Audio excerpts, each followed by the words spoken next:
Satan. Because of the importance and delicate matter, God did not just send any angel. He sent the supreme archangel to protect Moses' body even in death. What an awesome God we serve. God wanted everything about him to be intact. Yes, Moses entered the promised land. Now God told Moses he should go up to the mountain to die on Mount Nebo. The command was given in Deuteronomy chapter 32, verses 49 to 50. Moses obeys the command and goes up Mount Nebo, where he dies.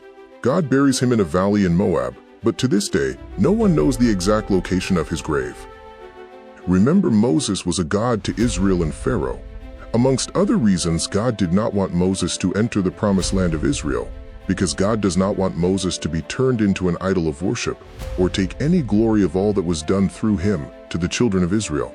Hence, God temporarily delayed his entry into the promised land. God is a rewarder of those who diligently seek him. God is not wicked not to reward his servant. God had a plan. He was putting the puzzle pieces together. No man understood. After burying him, he ensures his body was not corrupted by Satan.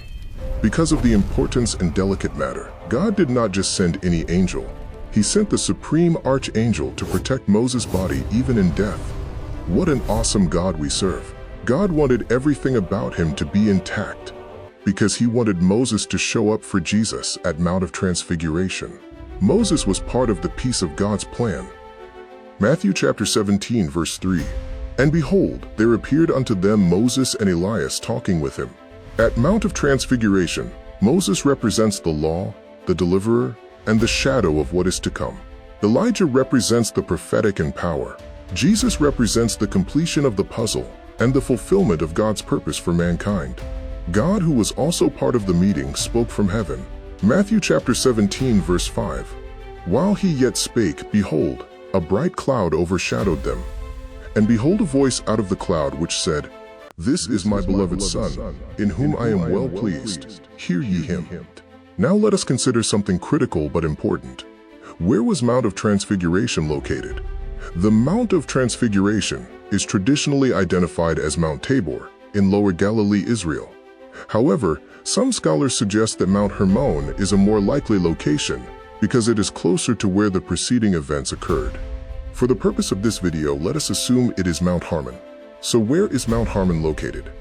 Mount Hermon is in Israel, and it contains the country's highest point. The entire mountain massif straddles the borders of Israel, Syria, and Lebanon, with its summit straddling the border between Syria and Lebanon. Highest point in Israel. The peak within Israeli territory is the highest in the country, reaching almost 2,814 meters, 9,232 feet. Angels are spirits. They visited the earth at different times and locations for different purposes, and all these are on record. Whether